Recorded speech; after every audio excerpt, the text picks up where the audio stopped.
in other words, the unenlightened, so to speak, partner becomes your teacher. That is sometimes the case. And surprisingly, often says or does exactly what you need to become more conscious in yourself. The question I have is, along that process over the last couple of years, almost every one of my relationships is gone, including my relationship, my marriage of 25 years. It's like hanging by a thread at the moment. And I can't tell if it's judgment or it's discernment, because it feels like I can no longer engage in some of the behavior, and so I'm with a crowd of people that I no longer relate to. And so what has happened is our friends have become my partner's friends, where I no longer kind of engage. And so it's caused a lot of distance. And early on in my personal growth, somewhere along the line I had heard the line, only someone with low self-esteem stays in a relationship that doesn't meet their needs. But it's now come to the point where it feels like any need that I think this egoic identity has is going to cause suffering if I try to, even as something simple as, what you're saying is offensive, it's hurting, can you please rephrase it? Even something like that seems like it's going to be misinterpreted, it's going to feel like an attack, and maybe it's riding on judgment that's just slightly beneath my consciousness. I suspect that's probably true. Like there's whenever you speak about spiritual superiority, it brings some kind of, it's like, oh, you better pay attention there. So I don't know how much of that over the course of our lifetime, trying to get my partner to do some kind of spiritual growth work has had the exact opposite effect, or anyway, that's where I'm at. She actually was coming. I finally got her to come, and it didn't happen. It blew up before, and yeah. So. But you're still together? In the last year, we had a big windfall. I did one of your manifestation processes. A big house just showed up, and we're in 2 different houses now. I'm in a big house by myself. I don't want the house. I bought the house for her, basically. Anyway. Well, yes, that's an interesting story. The emphasis on the word story, though.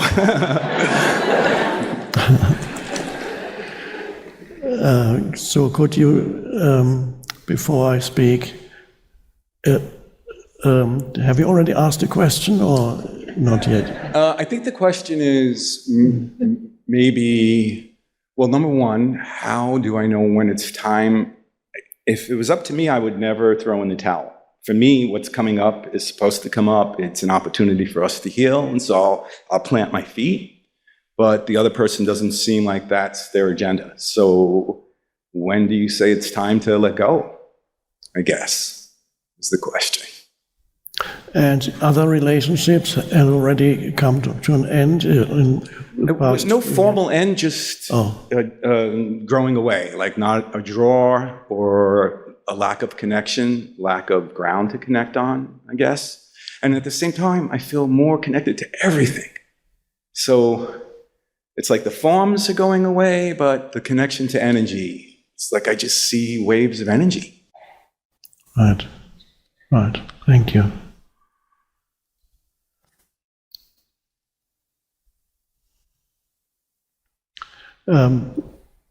Often that question is, in one form or another, is often asked, when is it time to let go of a relationship? Or is it possible to continue in a relationship even if there's a huge gap in the level of awareness, for example, in the 2 partners? If there's a huge gap, usually the best answer comes not through the decision-making process of the mind, trying to figure out what's the best thing to do.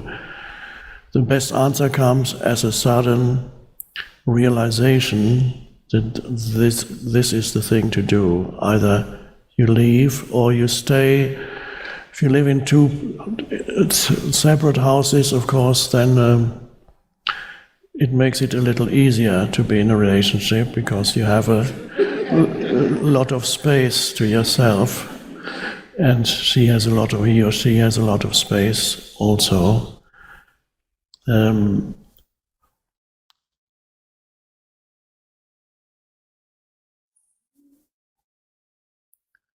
So it often happens that one person, let's see, two people meet, they come together, married or not married, they'll start living together, and at some point one of them begins to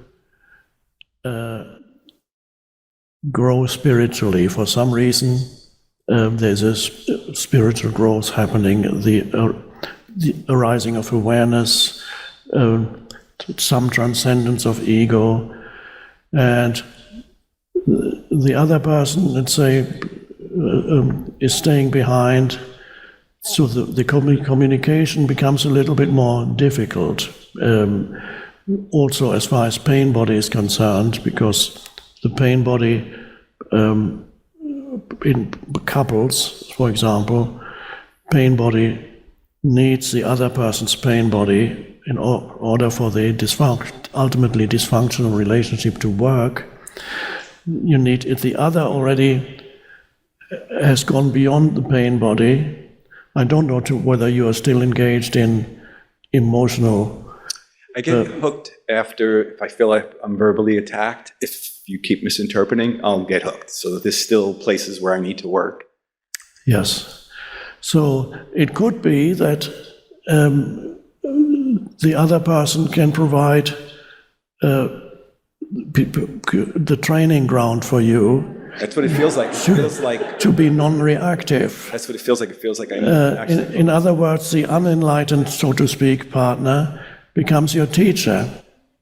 That is sometimes the case, and surprisingly, often says or does exactly what you need to become more conscious in yourself. It does feel like that. So there's a reflection, and this can be very useful. It might even, ultimately, at some point, the other person may experience also the beginning of an awakening, but not necessarily. But in the meantime, a relatively unconscious partner can teach you a lot about yourself when you observe the reactivity within yourself. Great.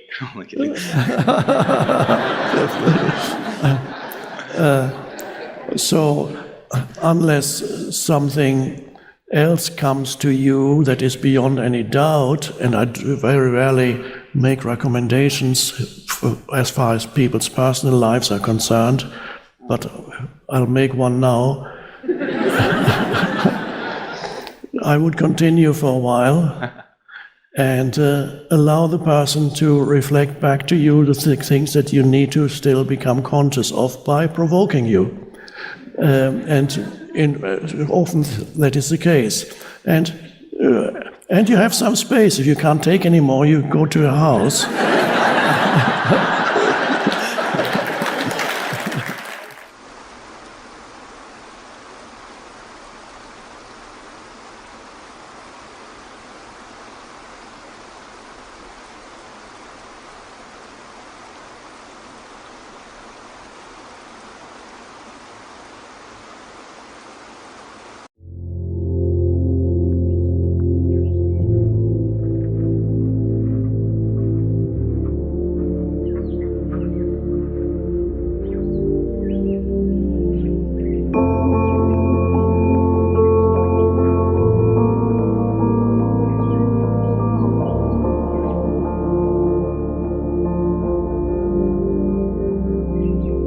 For many, the beginning of spiritual awakening is to realize that there is this stream of continuous commentary in their minds. And that is the thing, oh,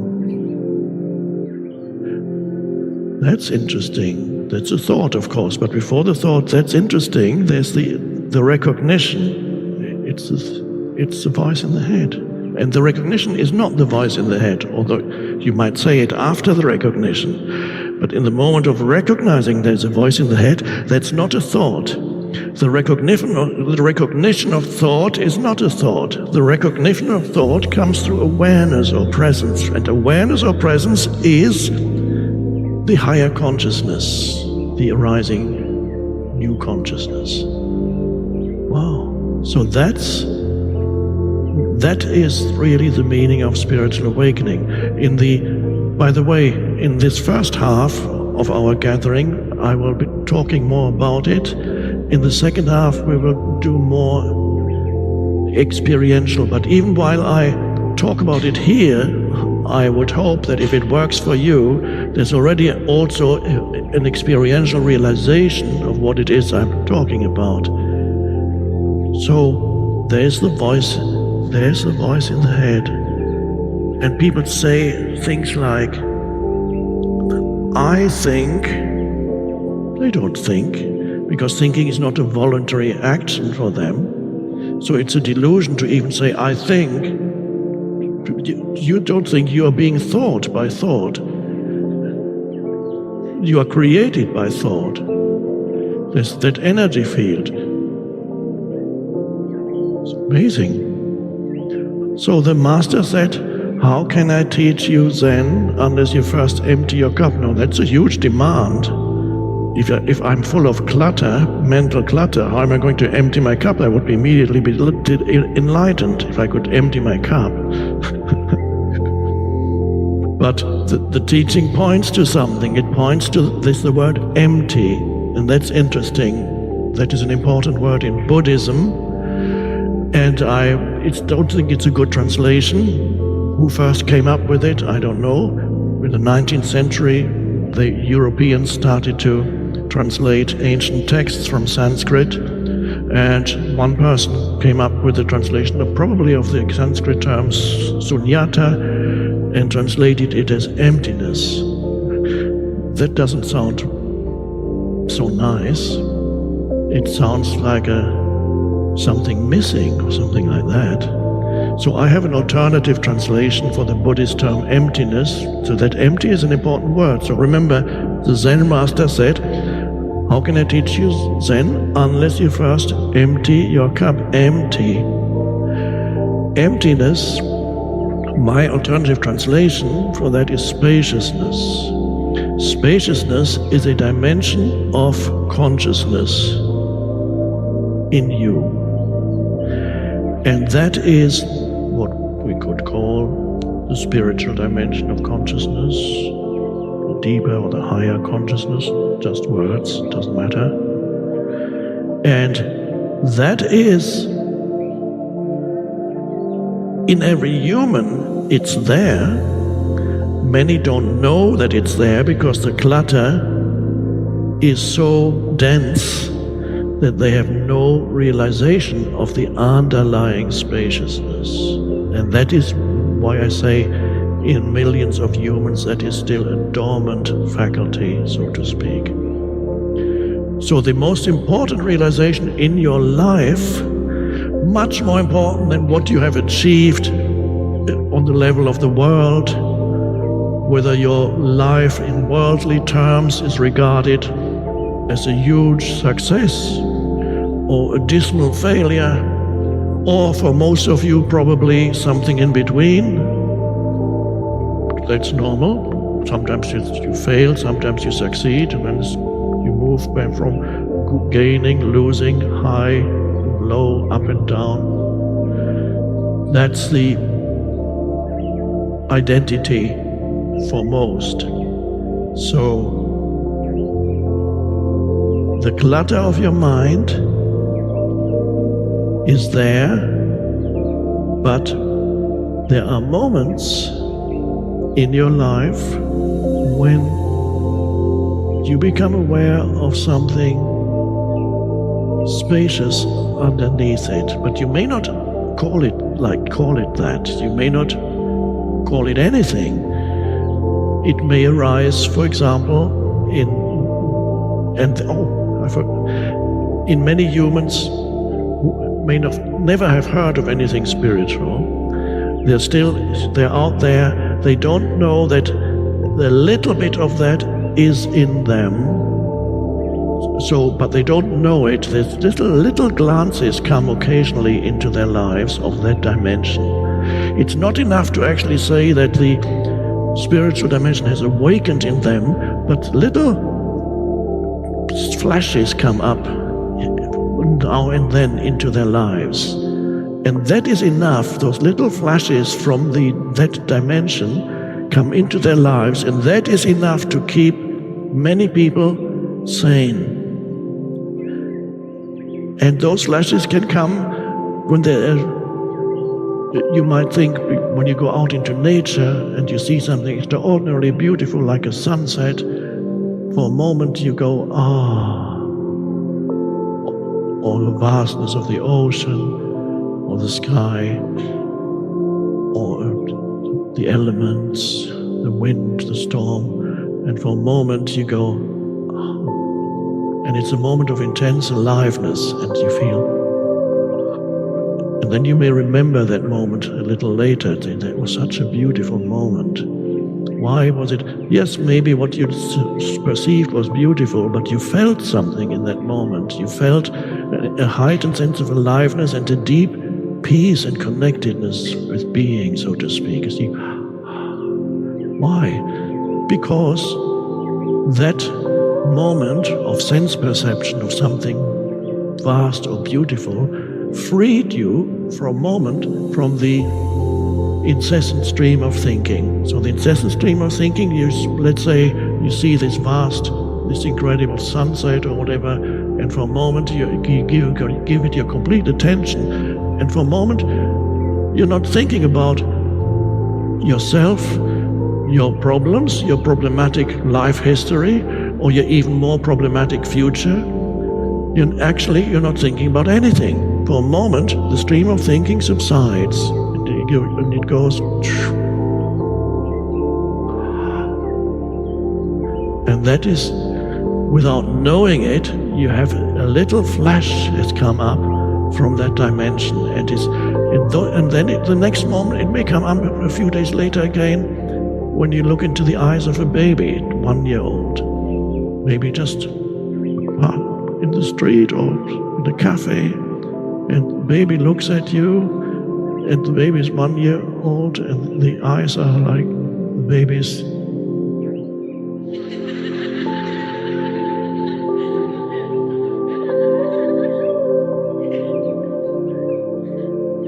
And you know instinctively that the baby is not thinking about you, because thinking hasn't started yet. The words have not accumulated yet, the thoughts haven't started yet, and yet there's a consciousness there. You can see very clearly there's an intense consciousness that's looking through those eyes at you without judging you in any way. And in that moment, for just a few seconds, you feel so good. And you say, Why do you feel so good? Because at that moment, the baby liberated you from your stream of thinking, and again, a little bit of spaciousness opened up inside you. And so for those few seconds when you looked into the eyes of the baby, you were not thinking, and the baby wasn't thinking. So through the baby, you are able to be in that dimension, and it felt so good. Spontaneously, they can arise. They're not recognized by people as ultimately spiritual, but they are. And so many people, there are millions of people who experience those things briefly, but that's enough to give you a sense still of life is worth living. And then there are others who are so burdened by their minds, they cannot even communicate with a baby. They cannot even perceive the beauty of nature anymore, because their mind is so noisy that there's a total veil. So they don't look at the baby like, they look at the baby, oh, that's a nice baby. They don't really see the baby. Immediately it's labeled.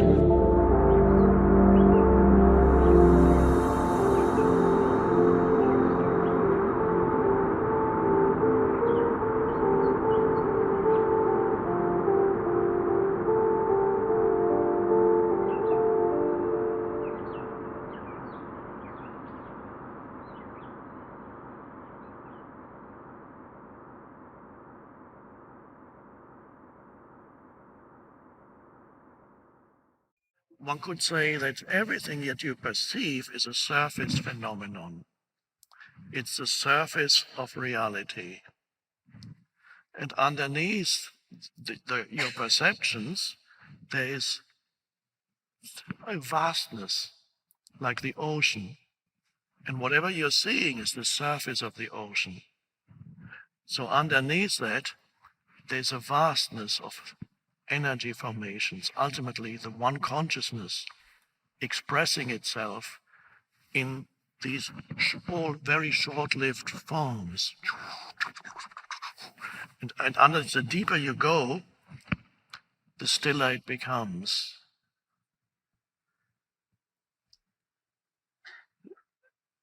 This is probably what Plato talked about, the ancient Greek philosopher, that there are ideas in the unseen realm. There's the world of what is translated as ideas, but it's not a good translation. He said before things exist as a physical thing and come into existence, they already exist on an unseen level in the world of consciousness. And then the consciousness manifests as something or someone. The universe manifests briefly as you. And as you become conscious, in you, it is the universe that is becoming conscious. You're not, I mean, you think you are a person, and of course, in conventional terms, you are a person. But ultimately, you're not a person, it's absurd. What does it even mean? I mean, the word means a mask. Person comes from Latin, persona means mask. I mean, you're not a mask. You're not a person. What are you? Who are you? You're not separate from the universe. So you are an expression of the universe. You haven't fallen into this universe from somewhere. You've come out of this universe. And then you go back into it, and then you come out again as something else. You die, you're born. Oh, what's this all about? And then you.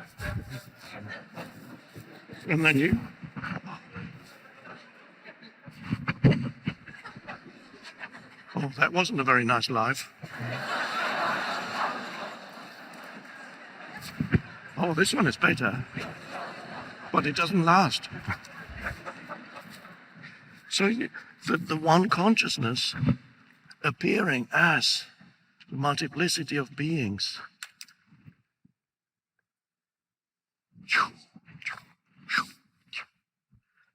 So you are the awareness of the universe. You are the consciousness of the universe. How could you not be?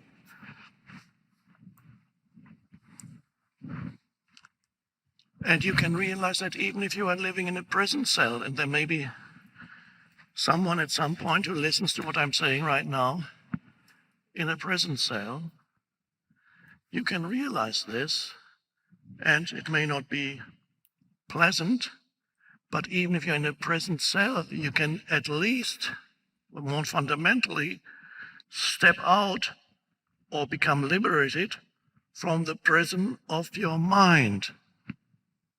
And that is a more fundamental prison than the prison cell that you are in. Even in a prison cell, and I've had correspondence from people in prison who said they feel free now. You can become free of being prisoner of your mind, and that's a far worse prison cell than the physical prison cell.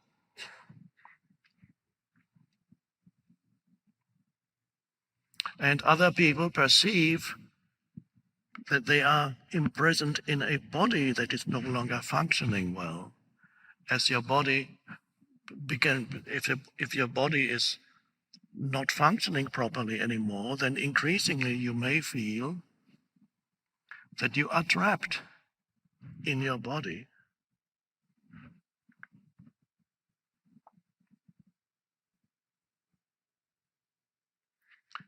And that is, for some humans, that becomes an opportunity for going deeper and realizing that, in essence, they are the consciousness that animates the body, but they are not the body.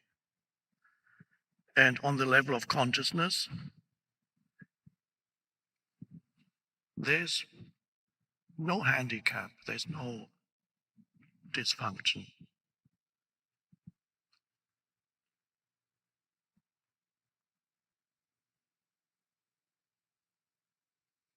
So we touched upon this last night. When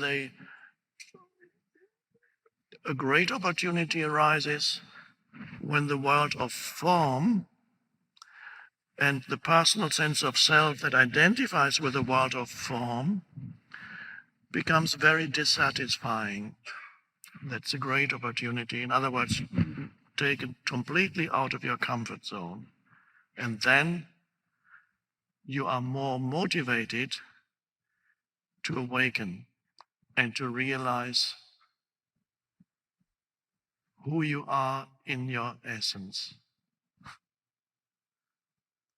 But the good thing is, you don't have to wait for that anymore, because you have consciously chosen, well, with a little bit of help from suffering, for most of you, your personal, so-called personal suffering has been the motivating factor that brought you here. Or perhaps you've suffered in another life and have come back and has said, oh, I did enough in my last lifetime, I'm ready to awaken already now. That's fine.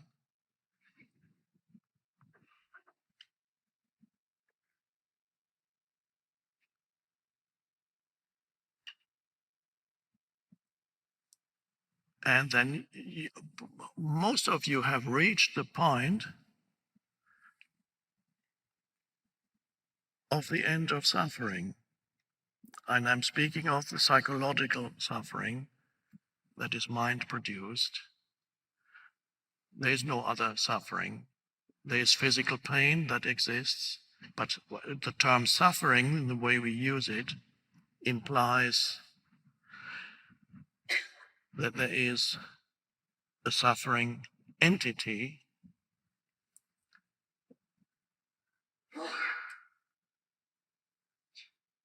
and it implies that there is mind, a mind-made sense of self that is not surrendered to life.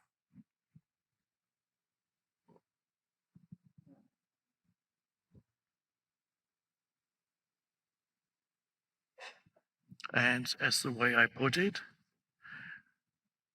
humans need suffering to awaken, and suffering means they're confronted with the challenges of life. They're confronted with the problems of life. All the things that they dislike most in their lives are the most important thing in their lives. It's totally reversed. All the things that you think these things are making my life miserable, those are the very things that are most helpful for your spiritual awakening. And then that includes your ex-wife or ex-husband and people like that, because often life comes to you as people who are making your life miserable.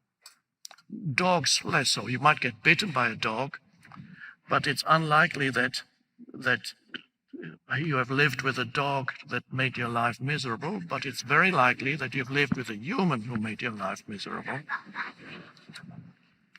and probably with several. And then there are other things that were challenging: accidents, illnesses, loss of security, so-called. There's no security, it's just a loss of social function, perfect job, defeats, things that you tried and you were not successful, you did not succeed. And spiritually, failure is much more helpful than success, by the way. Or you succeeded greatly, and after a while it all collapsed. All the success remained, but it became totally empty and meaningless. You achieved fame and wealth, and suddenly you were more unhappy than before.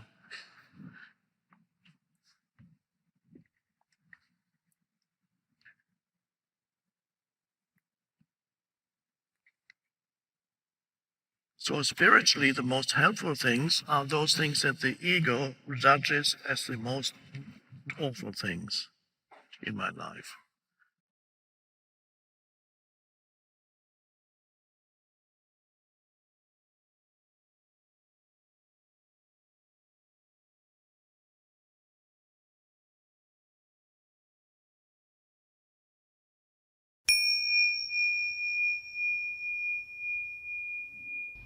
Sometimes you may want to focus on one little thing, one flower, one leaf, one tree, one bird. And then at other times, you can take in the totality of a particular view. So you have a totality here of trees and plants and one or two houses, sky. So you can take in, but whether you focus on one thing or you focus on a larger landscape, larger section, visual section, sense yourself as the presence while you look.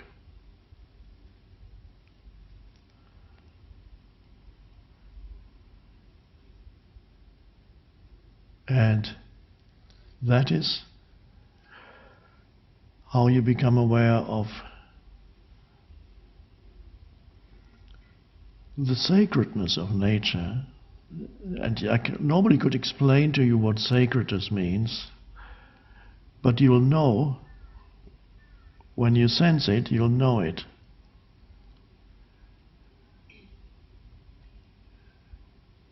It's all an expression of the one place.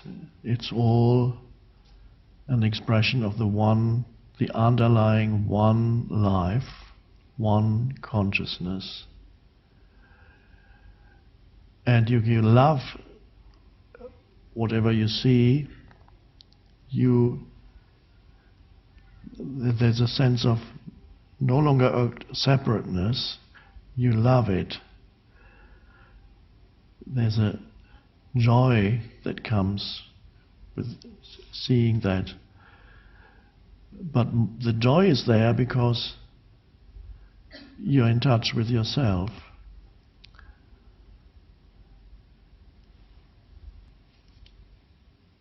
So that is again an aspect of the balance between being and doing, to be aware of being while you do, and even when you're not doing something, not to lose consciousness. The danger is when you do activities, let's say your normal work situation, a little bit more complex than putting away clothes. The danger is that you lose yourself in the activity, and so you're no longer rooted in being, you're out there. And then the sign, the clear signal that you are out there and lost yourself in it is something arises like stress, anxiety, some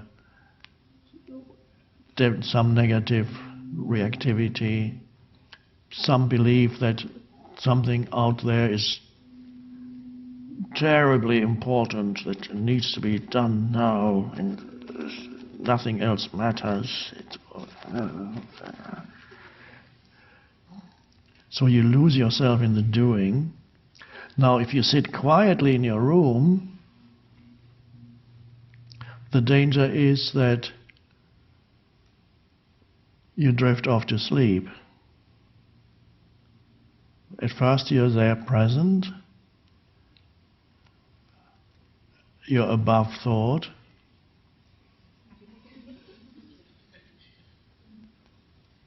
And then, before you know it,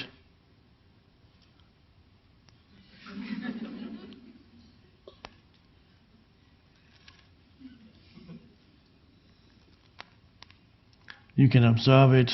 Many years ago I spent some time occasionally in Buddhist monasteries, and you can observe the early morning meditation, especially when the monks sit 4:30, 5 o'clock, sitting for an hour for the early morning meditation.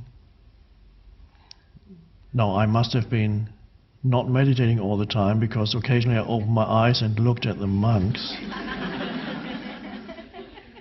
And so at first they're always there, and then after 15, 20 minutes, some of them go.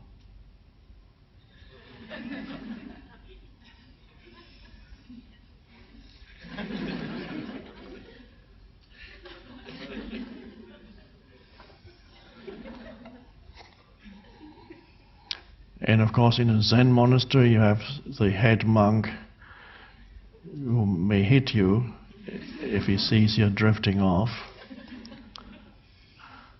That works.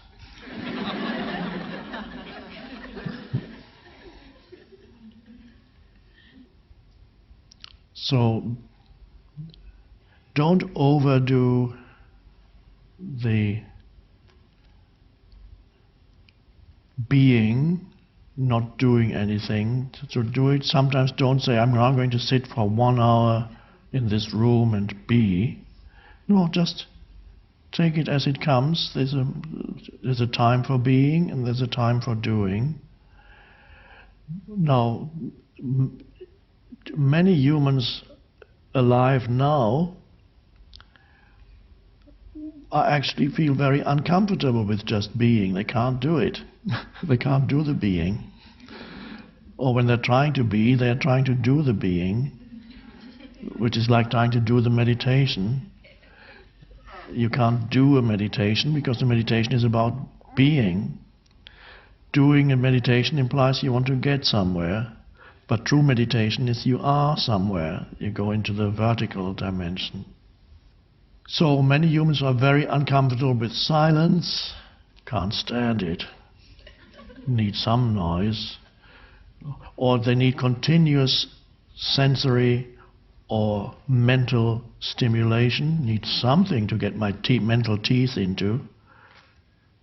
And when they don't have it, they go very restless. The worst thing that you could do to them is put them in a room where they have no devices to produce noise. That would be hell for many humans these days. Sense deprivation of noise. So not with you though, because all of you are comfortable with being and with the absence of noise, and you're actually appreciative of silence. It's precious and it's beautiful. Now, you wouldn't want to have it all the time. No, needs to be a balance between noise and silence, and between thinking and not thinking, and doing and being. Some ancient cultures who are not yet lost in mental development, like our more advanced, so-called more advanced cultures, some ancient cultures, the people have a natural ability to just be, and they're not uncomfortable with being.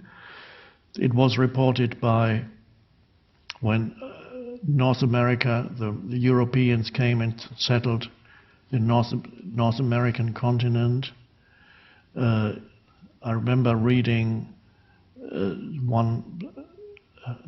a doctor or somebody observed people lining up somewhere in the States for a doctor's appointment, and some of them were Europeans who had come to America, and some were Native Americans. And it took so long, the doctor was overburdened with work, And these people, there were not enough chairs. People had to line up a long way.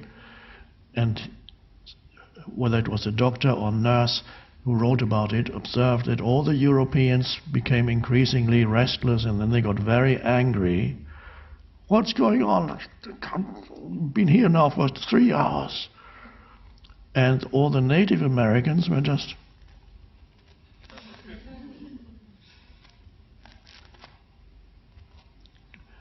completely happy with just standing there.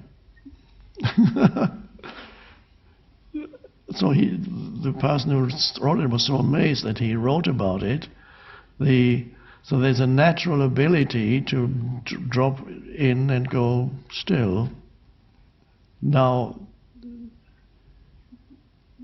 then the Westerners came, and then of course there was a clash between the old culture of the Native Americans and the mind-dominated culture of the West, and then many of the Native Americans became very confused and became very destructive for that culture. Now, when we go there, we've been through the development of the intellectual faculty and the mental faculty, and we come out the other end, and then we encounter that ability again, and even more deeper. If you haven't lost something, don't appreciate it that much, and you don't even know it that much. So for thousands of years, humans could actually drop into stillness, I'm sure, as these Native Americans could. They could drop into stillness quite easily. Perhaps they were fighting one moment, and the next moment they go. In the same way that a duck does it, as I describe in The Power of Now. The ducks get into a fight, and then 2 minutes later, flap their wings, completely back into stillness. So, but they didn't even know it. They just did it. They didn't know they did it. But when you lose something and then you regain it, there's always an element of depth to it that wasn't there before, because then you knowingly go into the stillness. It's not a natural thing anymore, it's a knowing thing.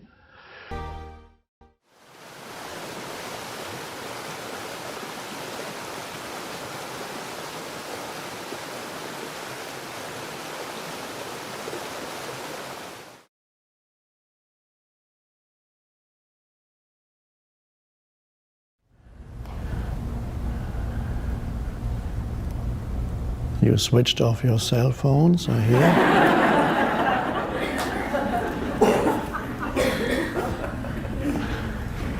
And what about your minds?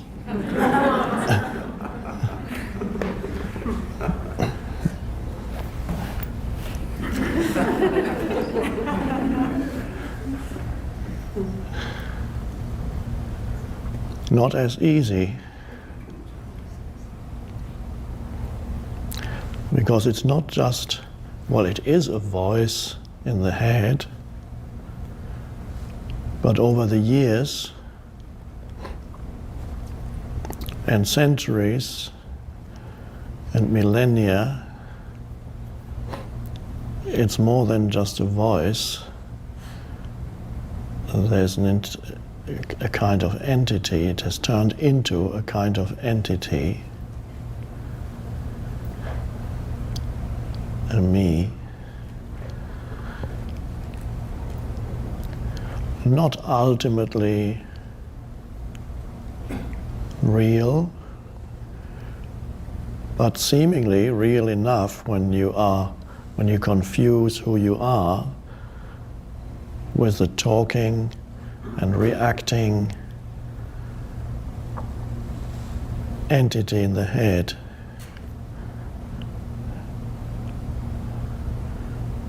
Energized,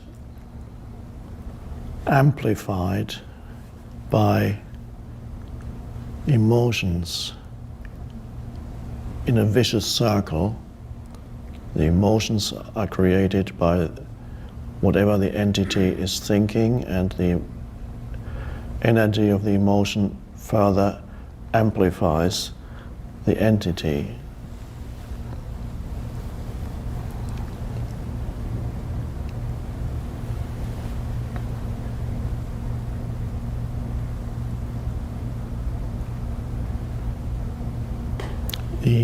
The ego.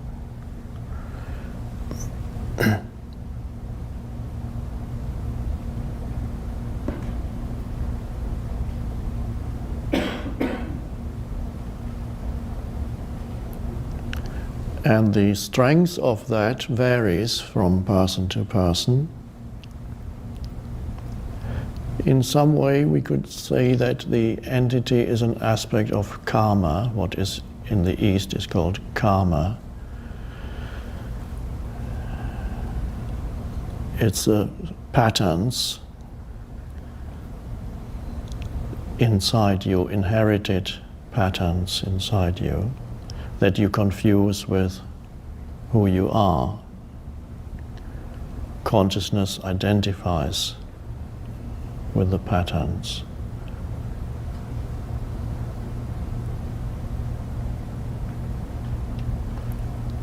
And in some humans it's a very heavy entity, extremely dramatic, or angry, or very heavy and sad,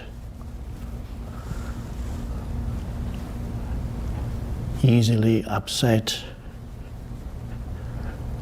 always looking out for some perceived injury or slight, always ready to jump to its defense, even questioning somebody's viewpoint because you identify with the mind, which is ego. So any viewpoint is invested with a sense of self. The ego is in your viewpoint that you're expressing about this or that. So even somebody questioning your viewpoint can lead to extreme defensive measures or aggression, as you can witness everywhere, on television or in daily life.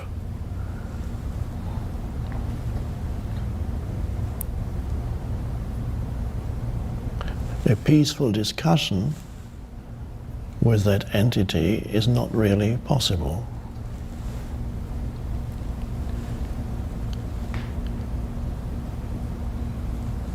Because a peaceful discussion about something implies that there's some degree of disidentification from that mind-made entity. There is at least a little bit of space in you and the other person.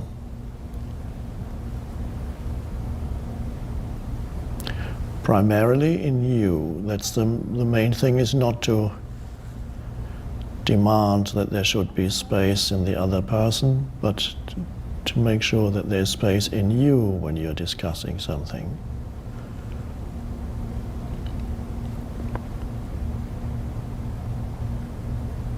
And you can see if the other person is already getting upset, you can see why immediately. Identification with a mental position, ego. The entity feels threatened and is barking back at you.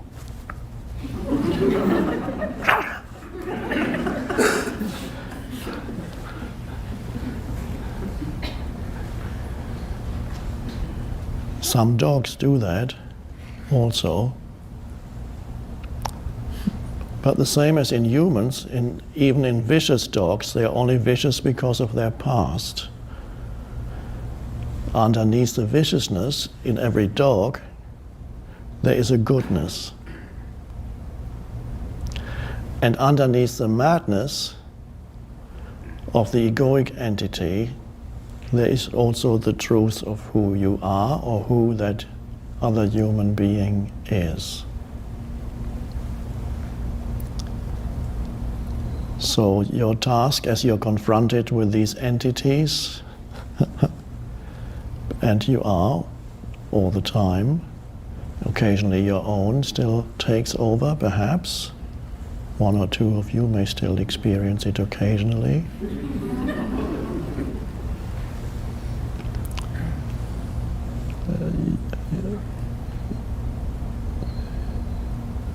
The task is to be there as the observer or witness of your mind. Then you are no longer in the grip of the egoic entity. So ego then is the unobserved mind, complete lack of awareness. In other words, there is only mind. And that's the state of, one could call it, hypnotic state or dreamlike state, in which you dream up your life.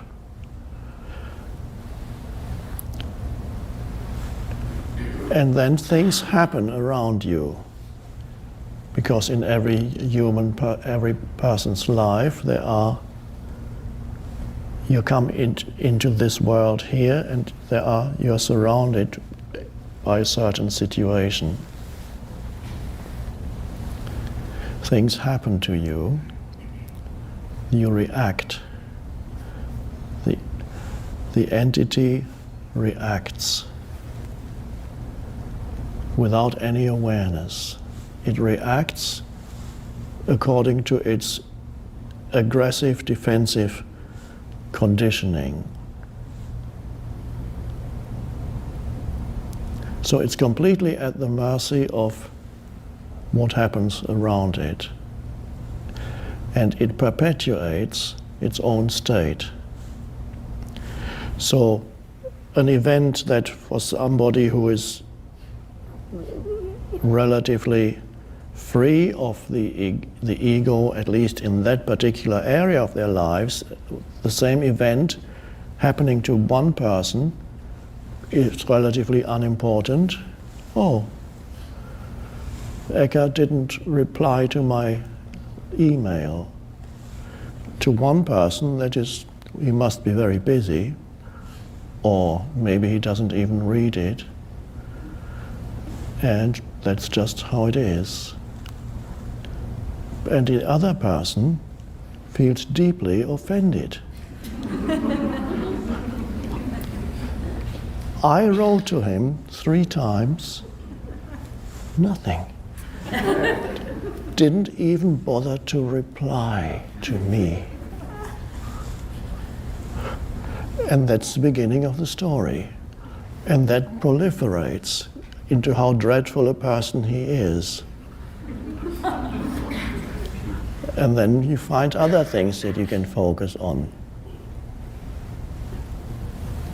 And that's how the entity strengthens itself. It grows, it inflates itself by this reactivity. So a relatively insignificant thing is this entity, of course, personalizes everything that happens. It's to do with me.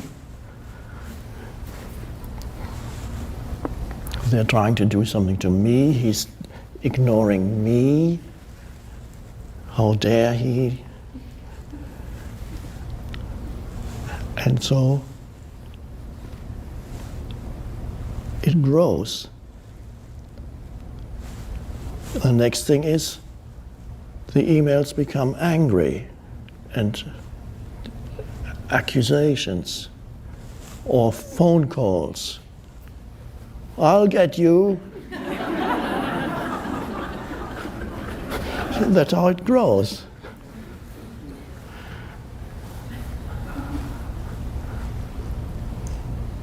Next time you walk out of your house, I'll be behind you. That's how it can grow.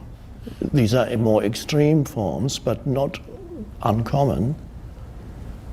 So it doesn't matter to what extent it grows, but you can see the simple fact of somebody not replying becomes something dreadful that's happening to me and proliferates into a story.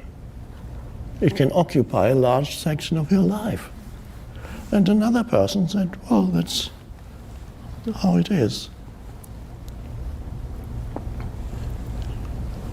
When the Power of Now first came out,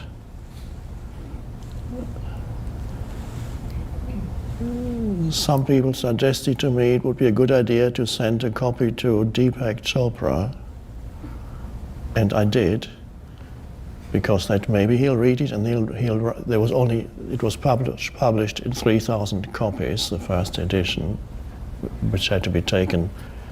I carried to bookstores in a plastic bag. And so I signed it to him, and nothing.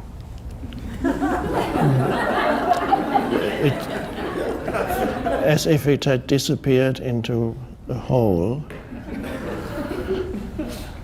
And now this is what happens when people send books to me, but now I know why. Because you can't even read them all. You can't possibly read them all, the manuscripts and the books. But luckily, that entity was no longer operating inside me, so there was no complaining that Deepak had not, there was no reply. Well, that's just how it is. He must be busy. Maybe he read it and didn't like it. Maybe he didn't read it. Who knows? The moment I interpret something, I'm projecting. So it's futile to interpret something. You have no clue why. It's just, that's how it is. It's the simple isness of fact. And of course the truth is, I'm sure he never even saw it, because he gets too many books. It's impossible.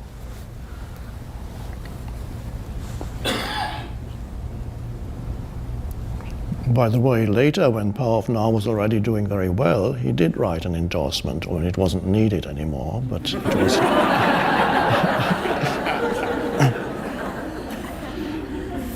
That was very nice. But if I had sent him angry emails, I still have not heard from you. After 3 months of sending 10 emails, you still neglected to inform me whether, etc., etc., then I don't think he would have written an endorsement. So your reaction determines also what happens next.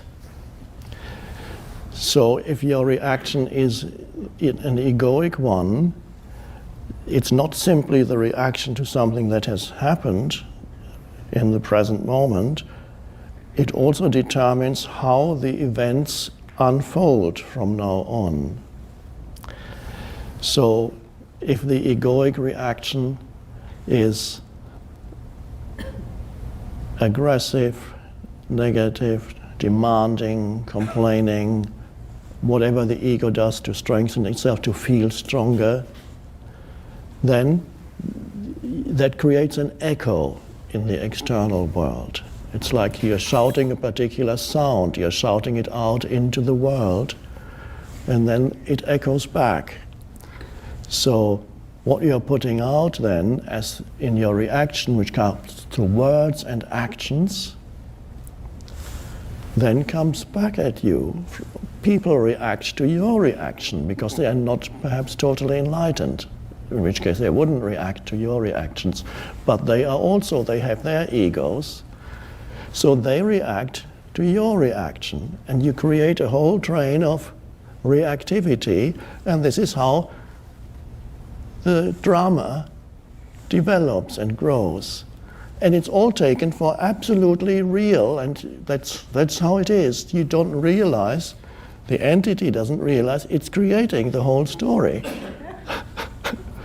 And all it hears back is the echo of its own conditioning coming back to you from the external, the outside world.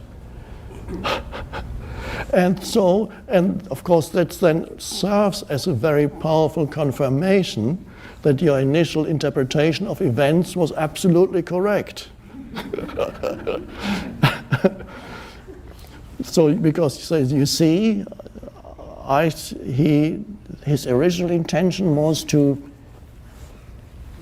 deceive me, to whatever, and then when I confronted him, he got angry because I was right, and so on, and so on.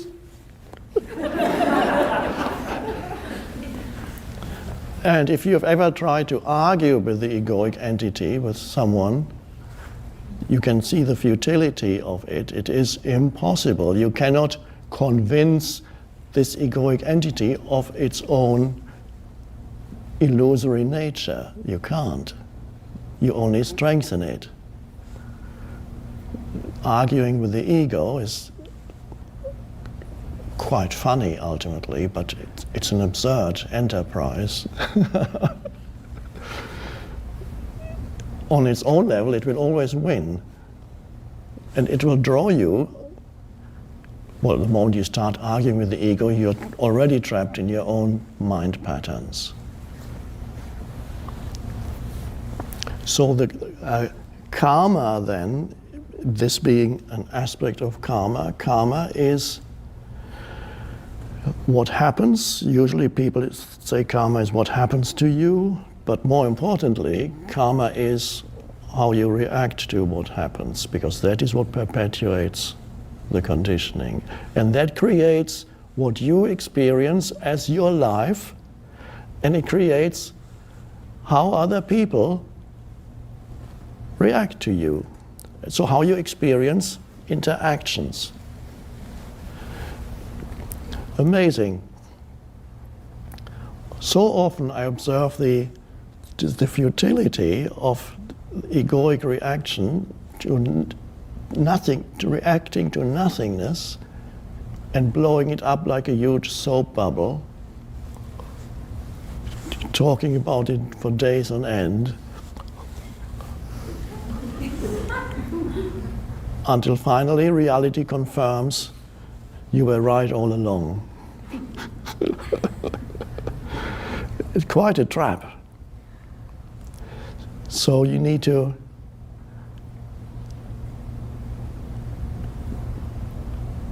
the heavier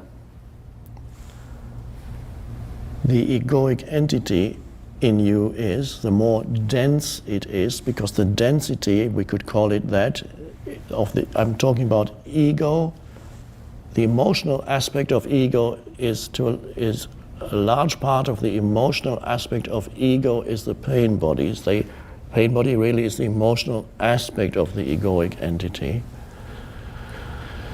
And the density of the ego in you varies from person to person. There is probably nobody listening to this here or there. This is the wormhole of the camera through which the words are reaching out, and there's somebody the other end. Hi.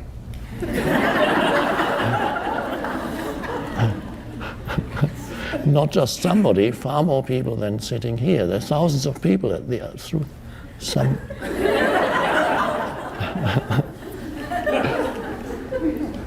But there's nobody, people sitting here or at the other end of the wormhole, whose ego is extraordinarily dense, or if they are, they won't stay here for very long.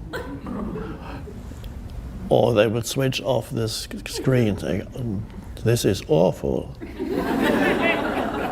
There's nothing that the ego likes less than to hear about itself.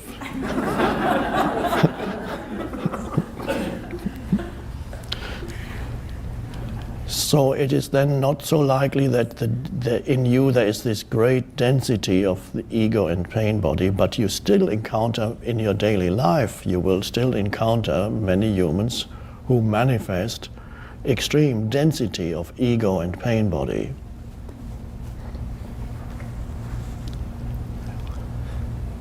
And of course, those people create suffering for themselves and others. That's their purpose in life. That's where they are at in their evolutionary journey. They are here as spiritual teachers. They are creating suffering, which eventually will awaken them when they realize that the suffering they experience is self-created. But that could take a while before they realize that. In the meantime, they might attempt to create suffering for you at the same, it's because they go together. And so they become your teachers because they force you into more intense presence, or they draw you into the egoic unconsciousness. So when you are confronted with dense egos, as one spiritual teacher in India called them ego-Gs, G being a term of respect, so the ego-Gs, there are still many around, and they're here to teach you more presence. Of course, they don't know that that's what they're doing, but within the totality, that's ultimately what their function is in the evolutionary journey of humanity.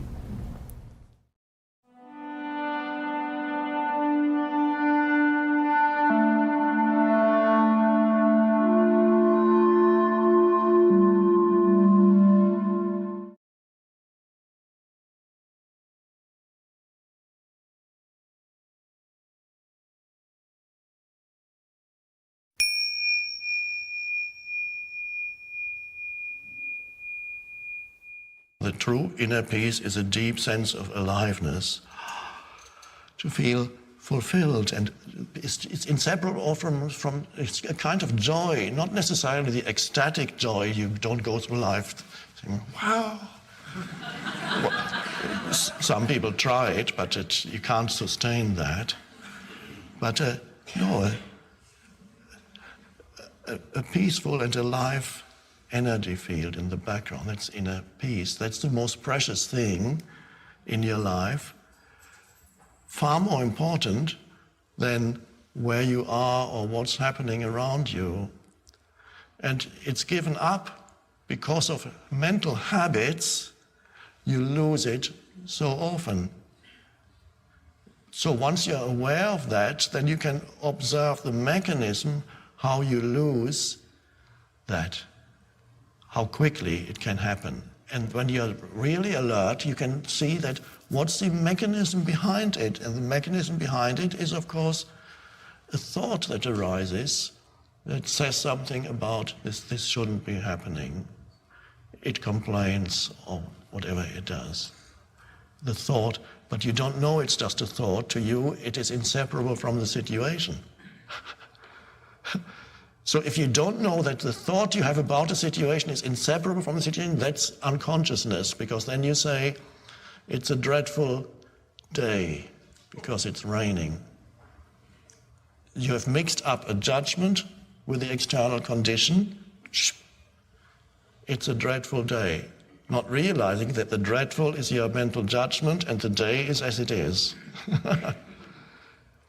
Or you say standing in line here for so long is dreadful. No, you've mixed up two things, a judgment and the situation. But if you disentangle them and then you see, here is what is, and here's what my mind is saying about it. And then suddenly you see that by believing totally in every judgment that arises, you immediately lose your peace. You become dependent on external conditions. for your happiness.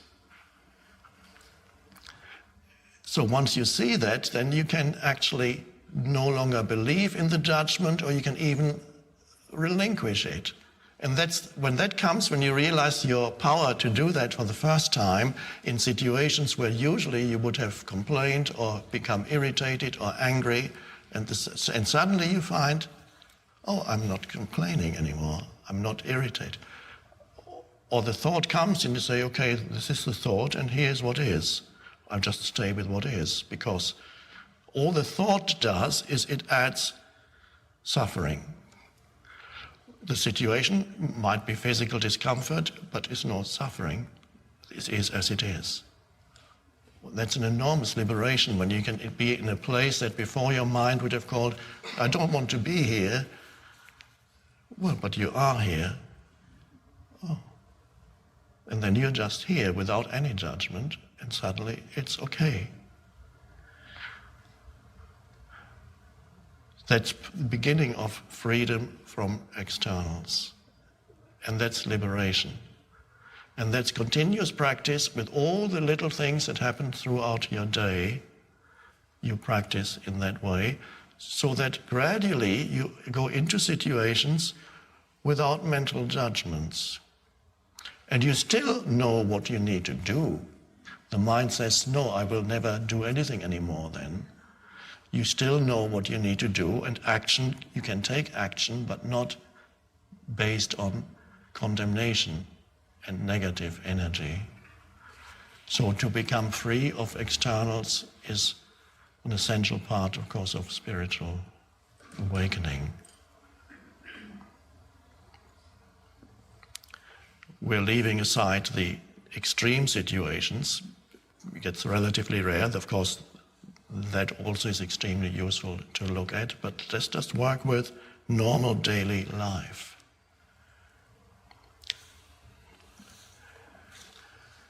People. The most challenging thing in your spiritual awakening is other people. Because other people, most of people are identified with their mind, and they can easily pull you into identification with your mind. And the question is whether you are able to accept the other human as he or she is in this moment. As you accept a place where you are, as you accept a situation you are in, without looking to your mind to tell you something about that situation. Is this something to be practiced, tried out in your life continuously? And more what arises then is a consciousness that is not conceptual, an intelligence that is not conceptual, that then begins to operate also. It's not just passive, it begins to operate in your life. It takes the place of what was operating before, which is the mind-made, thought-based sense of identity with its conditioning and reactivity, which asks, what's the next thing I can react to? It's looking, many human minds or egoic minds are looking for the next thing to react to. They don't know it, of course. And the slightest thing you say or do, and they go,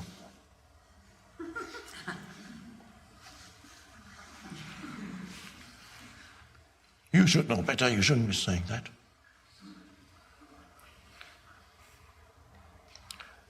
So there's the usual thing that runs your life, the egoic self consisting of usual thought patterns, gradually is replaced by a deeper intelligence that is not conceptual and non-judgmental, and it comes up and it looks at the world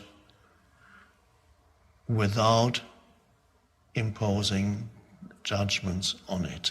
And at that moment, whenever that happens, you are free of dependency on external conditions. Because you're only dependent for your inner state. You're only dependent on external conditions as long as you believe in your thoughts about the external conditions. External conditions including places, situations, people.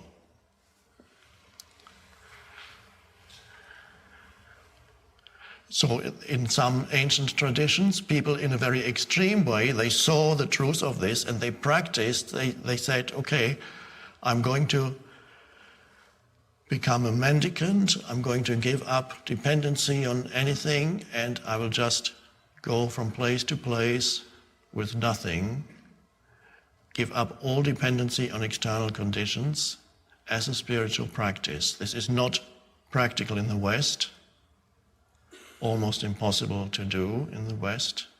The whole cultural background is not there for that. We have to do it in some other way. If you want to be a mendicant, you can still do it in India. Besides, of course, many places are too cold in the West to be a homeless wanderer. I experienced homelessness for a while, and it was a beautiful experience. It could have been terrible if my mind still had had some judgments about it. But as already the mind had given up complaining and calling any situation bad, or calling my life useless, or having some kind of opinion about who I am, without that opinion, without all these mind structures, this moment was simply as it is, as it always is. And that it is wonderful then to be able to appreciate the aliveness of this moment, no matter what form it takes. This is the practice. Now, you still have to work with your mind and be vigilant so that you can be there when your mind brings up thoughts. Don't believe in the judgments of your mind. Don't rely on the judgments of your mind. Be the deeper consciousness, the unconditioned consciousness behind the mind.